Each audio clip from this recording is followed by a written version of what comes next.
오늘 시편 8편을 보면 표제어에 다윗의 시, 인도자를 따라 깃딘에 맞춘 노래라고 나오고 있습니다.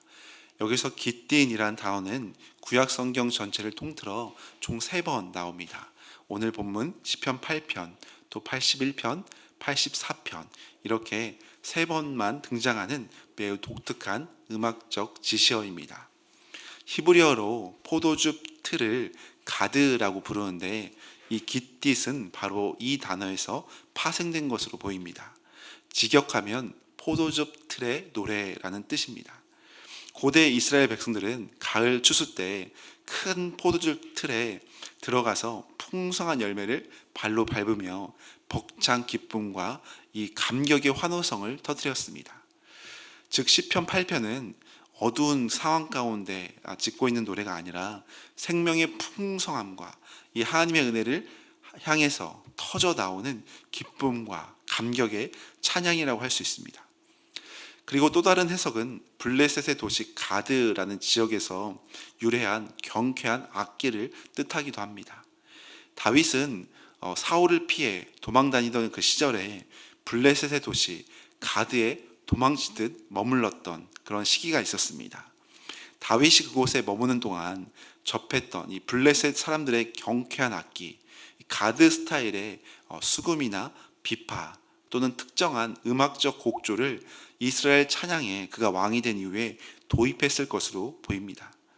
만약 이 해석을 따른다면 다윗이 이방 땅에서 도망자로 지내던 그 시절에 슬픔과 위기를 은혜로 극복하고 원수들의 악기와 곡조마저도 여호와 하나님 어떻게 하면 찬양하는 거룩한 악기로 그렇게 도구로 사용할 수 있을까 하는 마음으로 주 앞에 올려드리고 있는 그런 귀한 악기입니다.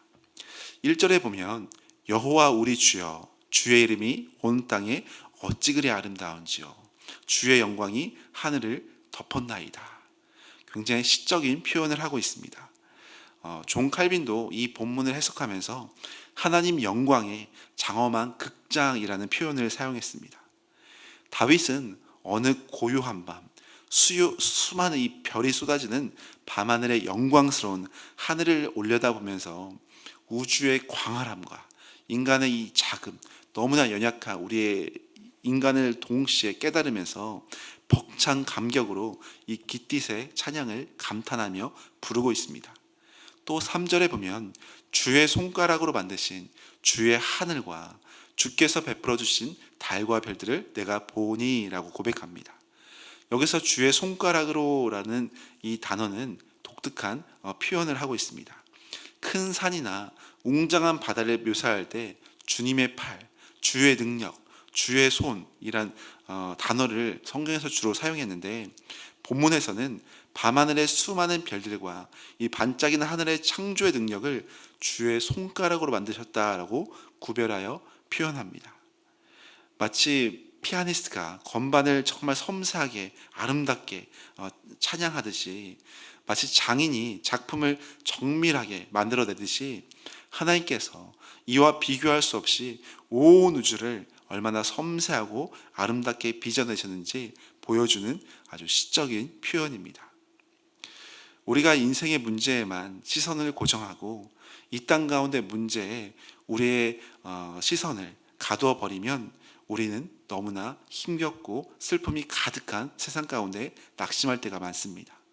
그러나 오늘 본문의 표현처럼 시선을 들어 밤하늘을 바라보고 주의 손가락에 빚어내신 그 아름다운 달과 이 별들을 바라볼 때, 하나님의 영광을 바라볼 때 우리는 창조주 하나님의 무한하신 크기와 이 영광에 압도되어서 내 삶을 짓누르는 그 문제들이 결코 크지 않음을, 하나님의 영광이 훨씬 더 크고 우리를 둘러덮고 있음을 우리는 깨닫게 됩니다.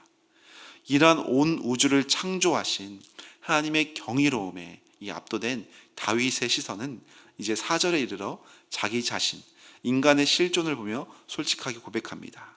4절에 보면 사람이 무엇이기에 주께서 그를 생각하시며 인자가 무엇이기에 주께서 그를 돌보시나이까. 끝을 알 수 없는 광활한 우주의 크기에 비하면 지구라는 작은 행성에 사는 우리 사람이란 존재는 먼지나 다름없는 너무나 작은 존재라는 그런 고백을 주 앞에 하고 있습니다. 특히 4절에서 사람으로 번역된 히브리어는 에노시라는 단어입니다. 이 단어는 단순히 육체적인 사람을 뜻하는 것을 넘어서 깨지기 쉽고 썩어질 수밖에 없는, 죽음을 피할 수 없는 연약한, 너무나 초라한 존재임을 뜻하는 단어입니다. 다윗은 밤하늘 아래서 자신이 우주의 먼지보다 정말 못한, 그런 너무나 작고 연약한 에노시임을 깨달으며 주 앞에 고백하고 있습니다. 그렇지만 기적 같은 일이 일어납니다. 그 위대하신 창조주께서 먼지 같은 나를 생각하시고 기억하시고 친히 돌보시고 보호해 주신다는 사실을 놀랍게 깨닫고 있는 겁니다. 만물을 지으신 하나님이 티끌 같은 내 이름을 기억하시고 나의 아픔의 자리에 친히 찾아오셔서 함께 하신다는 이 은혜를 깨달을 때 우리는 그 어떠한 문제도 두려움 없이 담대하게 나아갈 수가 있습니다. 먼지 같은 우리를 찾아오신 은혜에 감격한 이 다윗은 5절에 이렇게 고백합니다. 그를, 사람을 하나님보다 조금 못하게 하시고 영화와 종교로 관을 씌우셨나이다. 하나님은 우리를 구원하셔서 죄악으로 인해 잃어버렸던 창조 본연의 사명, 즉 이 세상을 하나님의 뜻대로 다스리고 돌보는 영화와 종교의 왕관을 다시 우리에게 씌워 주셨음을 말씀하고 있습니다.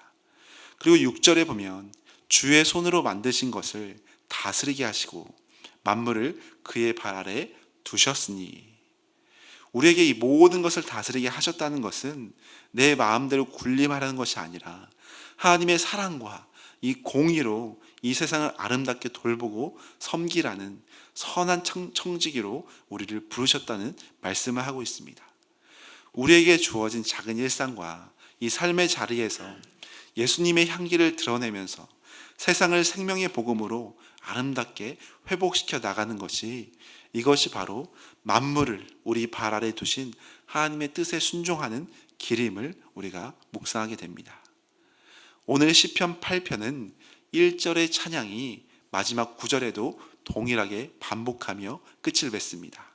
9절에 보면 여호와 우리 주여, 주의 이름이 온 땅에 어찌 그리 아름다운지요. 시인은 우주의 끝에서 시작하여 자신의 내면 깊은 곳을 지나 다시금 온 땅을 덮고 있는 영광의 찬송으로 나아가며 마무리하고 있습니다. 우리의 인생은 연약한 에노시와 같습니다. 때론 무거운 짐과 이 고난에 짓눌려 포도즙 틀 속에 부서지고 깨어지는 밟히는 것 같은 아픔을 겪기도 합니다.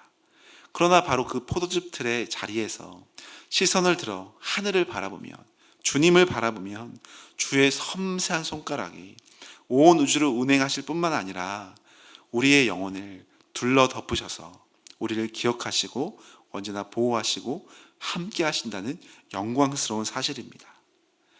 먼지 같은 우리에게 영화와 종교의 관을 씌워주신 그 크신 주님의 은혜를 기억하면서 우리의 삶 속에서 창조주 하나님의 아름다움을 널리 선포하는 거룩한 복된 믿음의 삶이 되시기를 간절히 축원합니다.